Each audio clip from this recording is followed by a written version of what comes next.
ఆ పేరు కూడా చూడరి, యూ బాలు, ఉప్పల్ బాలు, యుఎస్ఏ బాలు, ఎంత రైమింగ్ ఉన్నది చూడు అది. యూ బాలు ఉత్సాహం, తీటతో టారిఫ్ లేసుకుందాం రా, ప్రేమించుకుందాం రా, కలుసుకుందాం రా అని అన్నట్టు తీటతో టారిఫ్ లేసుకుందాం రా, ఉప్పల్ బాలు పిలుపు ఉత్సాహంతో. మంచిగా ఉంది అనుకుంటా టైటిల్. నేను ఈ మాట ఎందుకు అంటున్నానంటే ఈ తీట మనిషి ఉన్నాడు కదా, ఈ ముడతల మోతబరి batch, of course I'm not questioning his age, ఆయన ఏజ్ని నేను అంటలేను, నేను కూడా ముసలోని అయితే కాదని అంటలేను. కాకపోతే ఈయన తీట ఎంత తారస్థాయికి పోయిందో చూడు టారిఫ్లో మనవాడ. అసలు ఇవాళ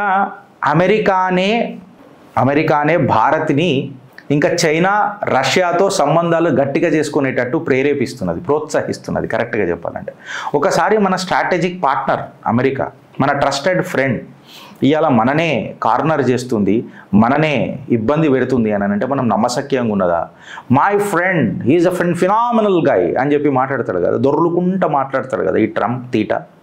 ఇవాళ మననే చెక్ పెట్టే ప్రయత్నం చేస్తున్నాడంటే చూడు. అయితే సీన్ ఏందనంటే ఇవాళ భారతదేశానికి ఇబ్బంది ఎవరైతున్నారనంటే మన దుష్మన్తో అయితలే, మన నమ్మిన దోస్తానాతోని నమ్మించి గొంతు కోసే ప్రయత్నం చేస్తుంది చూడు అమెరికా. ఆడ ఇబ్బంది పడుతున్నారు భారతీయులు కూడా. భారతీయులకు ఉద్యోగం ఇవ్వద్దు అంటాడు ఈ తీటగాడు, ఈ యూ బాలుగాడు. అయితే దీనికి అన్నిటికీ ఇప్పుడు ఏమవుతుందంటే ఒక జియో పొలిటికల్ ఫ్రిక్షన్ మొదలైంది ఫ్రెండ్స్. ఈ జియో పొలిటికల్ ఫ్రిక్షన్కి ఏకైక కారణం ఎవరు అని అంటే తాత ట్రంప్, యూ బాలు మన ట్రంప్. ఇన్ఫ్యాక్ట్ చెప్పాలనంటే అమెరికాస్ బ్లాక్మెయిల్ డిప్లొమసీ మొదలైంది ఫ్రెండ్స్. ఎట్లయిందనంటే డిస్పైట్ మన భారతదేశాన్ని ఒక క్లోజ్ ఫ్రెండ్ అని చెప్పినప్పటికీ భారత్ని ఎంత ఇబ్బంది పెడుతుంది అమెరికా అని అనేది, ఓకే నేను కాదని అంటలే, నీ దేశాన్ని నువ్వు గొప్పగా చేసుకోవాలనే తపస్సు నేను దాన్ని ఏకీభవిస్తా. ఇన్ఫ్యాక్ట్ నేను మద్దతు కూడా తెలుపుతా, ఎవరి దేశం వాడికి గొప్పదు. కాకపోతే నువ్వు నా దేశాన్ని చులకన చేసి మాట్లాడతానంటే ఏడికని మొలిసిన ఇంటికెళ్ళని ఏడబడతాడ మూడేసి గిటార్ కొడతాం బిడ్డ. మళ్ళీ మామూలు ఉండదు ఆట. భారత్ దగ్గరకు వస్తే ఊకోదు. ఒకటి గుర్తుపెట్టుకో బిడ్డ, నీ అసుంటోళ్ళు మస్తు మంది నా భారత్ని టార్గెట్ చేసిరు, వెనకడికి ఎంతో ఇబ్బంది పెట్టే ప్రయత్నం చేసిండ్రు. కాకపోతే ఇక్కడ కూర్చున్న కట్టర్ అనేది ఒకడు ఉన్నాడు. ఆ కట్టర్ వాదులు ఎవడైతే ఉన్నారో నీ అసుంటోళ్ళని బొందలగడ్డల మీద పెట్టి మూలలు కొడతారు. అది గుర్తుపెట్టుకో, ట్రంప్కి నేను చెప్తున్నా. అయితే పెనాల్టీస్ వేస్తానంటాడు, రష్యా నుంచి మనం ఆయిల్ కొంటే పెనాల్టీలు వేస్తానంటాడు. ఇన్ఫ్యాక్ట్ మనము బిజినెస్ టైస్ విత్ ఇరాన్ పెట్టుకుంటే కూడా కిరికిరి చేస్తానని అంటాడు. 25% టారిఫ్లు వేస్తా అంటాడు ఇండియా మీద. ఇంకా aluminium exports and Indian steel మీద 25% టారిఫ్లు ఇస్తా అంటాడు ట్రంప్. అయితే ఇప్పుడు నేను ఏమడుగుతున్నానంటే నువ్వు రష్యాని ఎనిమి అమెరికాకు, రష్యా నుంచి మేము ఆయిల్ కొంటా అంటే నువ్వేమో మా మీద టారిఫ్లు వేస్తానని అంటున్నావు ట్రంప్. మళ్ళీ పాకిస్తాన్ నా ఎనిమి, నువ్వు వానికి ఆర్మ్స్ సప్లై చేసి IMF నుంచి లోన్లు ఇప్పించుకుంటా వాడిని పెంచి పోషిస్తా, నేను చేసేది మాత్రం సంసారం, ఎందుకంటే నేను పెద్దన్నా నేను చేసేది కరెక్ట్ అని అంటే కిందికని గుసాస్తాం, చీరుతాం నా కొడక నేను పండబెట్టి అని చెప్పి భారత్ కూడా మెసేజ్ క్లియర్ కట్గా ఇస్తుంది ఫ్రెండ్స్. నేను జర మాట్లాడేటప్పుడు ఎమోషన్కి గురువు అవుతా, ఎందుకంటే ఇది నా దేశానికి సంబంధించిన విషయం. I cannot be just like a journalist because I'm not a journalist.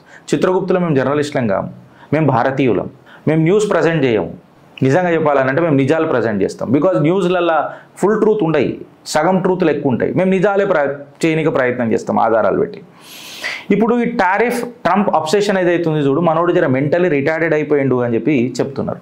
ఎందుకనంటే నువ్వేమో మా భారత్ మీద శాంక్షన్స్ పెడతావు, మళ్ళీ పాకిస్తాన్ ఏమో ప్రేమిస్తావు. ముల్లా మునీర్ గాన్ని పిలిపించుకొని చిల్లర కానీ నెత్తి మీద 100 రూపాయలు పెడితే 25 రూపాయలకి అమ్ముడు పోనంతో నువ్వు వాడిని పిలిపించి కాఫీ తాగిపిస్తావు.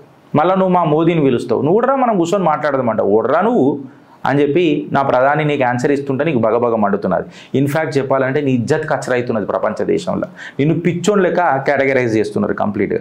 నీ సైకలాజికల్ ఎవాల్యుయేషన్స్ నాకు తెలిసి మీ అమెరికన్స్ చేస్తున్నారో లేదో నాకు తెలియదు కానీ, బట్ గ్లోబల్ మీడియా అవుట్లెట్లు మాత్రం నువ్వు ఒక మెంటల్ రిటార్డెడ్ పర్సన్ లాగా నిన్ను చిత్రీకరిస్తున్నారు. In fact Washington Post, Politico, Vanity Fair, MS, CNBC ఇవన్నీ కూడా ట్రంప్ యొక్క ఎరాటిక్ బిహేవియర్ మీద క్వశ్చన్స్ రేజ్ చేసినాయి ఫ్రెండ్స్. ప్రతిరోజు ఏదో ఒక టారిఫ్ మీద కొట్టుడు, ట్వీట్ కొట్టుడు, పోస్ట్ పెట్టుడు, లేకపోతే మైక్ ముంగడికి వచ్చి మాట్లాడు. ఇప్పుడు నాకు ఒకటి అర్థమైతలేదు ఏంటంటే అమెరికా యొక్క పెద్ద పెద్ద మ్యాగ్నిఫిషెంట్ కంపెనీస్ ఏవైతున్నాయో, ఫినామినల్ పెద్ద కంపెనీస్ ఏవైతున్నాయో అవన్నీ అమెరికా నుంచి వెళ్ళిపోతున్నాయి. లేదా అమెరికాలో మూతపడుతున్నాయి. మనోడేమో కంప్లీట్గా ఇండియన్ డైరీ టెక్నాలజీ మీద నాకు పెద్దగా ఉండాలి, ఫార్మా సెక్టర్ మీద నా పెత్తనం ఉండాలి. అరే మేజర్ సెక్టర్ వేరేవి కూడా పోతున్నాయి నీ మ్యానుఫ్యాక్చరింగ్లలో, మళ్ళీ అవి చూసుకోగలరా భయ్ అని అంటే లేలే కాదు ఈయనే ఉండాలి.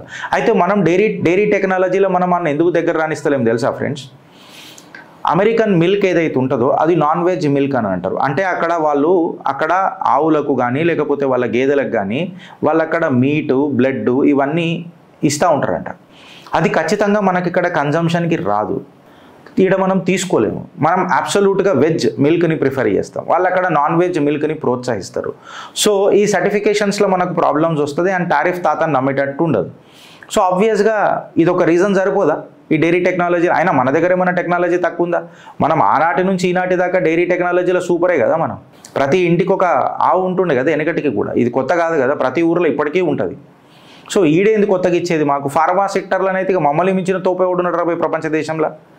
యావత్ కోవిడ్ సమయంలో మేమే ఆపద్బాంధవుడై ఆదుకున్నాం కదా ప్రపంచానికి. నువ్వేంద్ర మాకు సప్లై చేసేది? నీ ఫార్మా సెక్టర్ని పెంచి పోషించడానికి మా భారత్ ఆత్మనిర్భరతను మేము చంపుకోవాలా? ఏడ కుదురుతుంది రాబోయ్? మోదీ ఈ విషయంలో మాట్లాడింది కరెక్టా రాంగా ఫ్రెండ్స్? మళ్ళీ వీడు 25% టారిఫ్లు వేస్తే మనకేం గంట ఫరక్ పడుతుంది. అయితే ఇలా ఇండియా ఒకటి గుర్తుపెట్టుకోవాలి ఏంటంటే ఈజ్ ఫైటింగ్ బ్యాక్. కేవలం చూస్తలేదు, రిటాలియేట్ చేసుడు మొదలెట్టింది. 2020లోనే భారత్ వీళ్ళకు డిజిటల్ ట్యాక్స్ ఇంపోజ్ చేసి పడేసింది. ఇన్ఫ్యాక్ట్ యాపిల్ని కొంచెం జర పక్కకు పెట్టిందేమో కానీ మైక్రోసాఫ్ట్ మీద అయితే గట్టి గడపరనేది దించింది. ఇవాళ ఈ యుఎస్ డైరీ ఎక్సెట్రా తిప్పికొట్టి పడేసింది. ఇవాళ నేను ఏమంటున్నానంటే ఇండియాని ఒక పుష్ ఓవర్ ఎకానమీ లెక్క ఇక నువ్వు ట్రీట్ చేయలేవు ట్రంప్ అని చెప్పి గట్టి మెసేజ్ ఇచ్చింది. అదే మన తాత బొగలాగాయ అని అంటారు కదా, బగబగ మండుతున్నది నిజంగా చెప్పాలంటే. ద బిగ్ గేమ్ చేంజర్ మొదలైంది friends, that is Bharat, Russia and China and more over quad. China and Russia గట్టిగానే ఆలోచిస్తున్నారు, ట్రంప్తో ఆల్రెడీ బెడిసి కొట్టనీకే ప్రయత్నం చేస్తున్నారు. ఇన్ఫ్యాక్ట్ వాళ్ళ ఆలోచనలు వాళ్ళు దిగినరు. కాకపోతే మనం జర లంబారెస్కా కూడా కదా భారత్, మెల్లగా నానబెట్టి చంపుతాం కదా, నూనెలో నాగయ్య లెక్క మనం కొడతాం కదా. సో జర మనము ఆచితూచి స్పందిస్తున్నాం. భారత్ అమెరికాని ఐసోలేట్ చేసే దినం ఇక దూరంలో లేదు. ఇన్ఫ్యాక్ట్ అది మన చాలా దగ్గరలోనే ఉంటుంది. ఇన్ఫ్యాక్ట్ భారత్ కూడా ఈ యాంటీ డాలర్ ఏదైతే తత్వం ఉంది చూడు, యాంటీ డాలర్, ఆ డాలర్ని పతనం చేసే ప్రక్రియలో నాకు తెలిసి కమింగ్ డేస్లలో భారతే దీని మీద నేతృత్వం వహిస్తుంది. యాంటీ డాలర్ అంటే యాంటీ నేటో. ఇన్ఫ్యాక్ట్ చెప్పాలనంటే రిసోర్స్ రిచ్ ఏషియన్ బ్లాక్కి అమెరికా ఇక దూరం కాబోతున్నది. ఇండియా ఎప్పుడు బ్రిక్స్ని అబండన్ చేయలే, కాకపోతే చెప్పిన కదా లంబా రెస్కా కూడా కాబట్టి కొంచెం ఆచితూచి వ్యవహరిస్తున్నది. బ్రిక్స్ ఖచ్చితంగా డాలర్ని తొక్కి పడేసుడు దానికంటే ఇంకా కరెక్ట్గా చెప్పాలంటే చంపేస్తుంది. ద డ్రీమ్ ఆఫ్ డాలరైజేషన్ ఏదైతే ఉందో ఫ్రెండ్స్ రాసి పెట్టుకోండి. మీరు నేను చల్లగా బతుకున్నప్పుడే, వయసు ఉన్నప్పుడే చూస్తాం అమెరికా పతనం, ఇవాళ భారత్ పంతం. ఇది యాద పెట్టుకోరు ఫ్రెండ్స్ మీరు. బ్రిక్స్ నేషన్స్ ఇవాళ కంప్లీట్గా కామన్ కరెన్సీని బిల్డ్ చేస్తున్నాయి, backed up by the gold economy.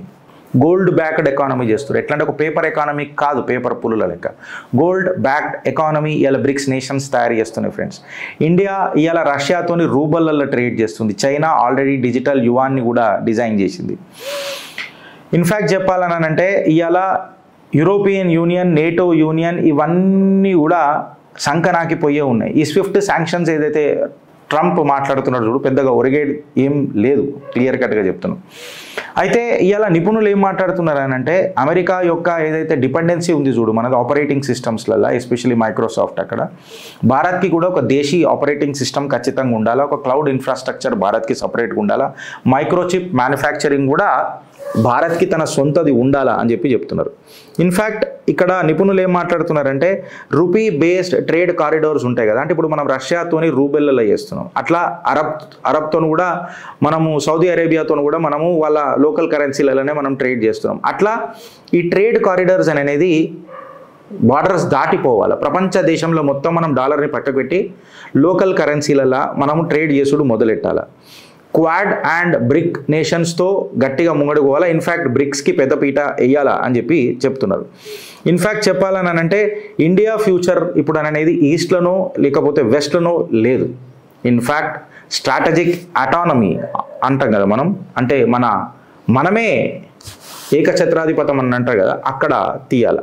So ఇలా ట్రంప్ ట్వీట్ చేస్తాడొచ్చు ఒక 1000 సార్లు, 24 సార్లు అబద్ధం చెప్తాడొచ్చు, కుర్చీ మడత పెట్టి పెట్టుకో, ఒక $1 బిలియన్ స్ట్రాంగ్ డెమోక్రసీని నువ్వు పీక్ కట్టలేవు. ఇది గుర్తుపెట్టుకో. నువ్వు దక్కా కూడా నువ్వు అసలు టచ్ కూడా చేయలేవురా పోయి మా ఎకానమీ అని చెప్పి ఇలా భారత్ మెసేజ్ ఇస్తుంది ఫ్రెండ్స్. సో భారత్ ఎప్పుడు తన శత్రువులను కరెక్ట్గా చెప్పాలంటే తన మిత్రులను మరవదు. భారత్ తన మిత్రపక్షాన్ని ఎప్పుడు మరవదు. అట్లాని మిత్రపక్షంతో వచ్చే ఆ థ్రెట్ని కూడా భారత్ మరవదు. నువ్వు ఉండొచ్చు, మీ ముసలి ఒబామా ఉండొచ్చు, యాక్చువల్ ఒబామా ఉండొచ్చు, ఫీమేల్ ఒబామా ఉండొచ్చు, నీ ప్రపోజ్డ్ ఒబామాస్ ఇన్ ది ఫ్యూచర్ ఉండొచ్చు. అమెరికాకు భారత్ హెచ్చరిక జారీ చేసింది. జై శ్రీరామ్ అనన్న ఈ దేశం భారత్ మాతాకి జై అని చెప్పి ప్రతి భారతీయుడు భారత్ వైపే ఉండి భారత్ ఆర్థిక వ్యవస్థను గట్టిపరిచేటట్టు ముంగడికి తీసుకుపోతాడు ఫ్రెండ్స్. కరెక్టా కాదా మీ కమెంట్ రూపంలో చెప్పుర్రి. భారత్ మాతాకి జై. కంటెంట్ నచ్చితే ఒక నలుగురికి షేర్ చేయరు ఫ్రెండ్స్. అండ్ కమెంట్ ఖచ్చితంగా చేయండి. లైక్ అండ్ కమెంట్ ఖచ్చితంగా చేయండి. Because you know what are the challenges we are facing. And నచ్చితే ఒక నలుగురికి షేర్ చేయండి ఫ్రెండ్స్. భారత్ మాతాకి జై.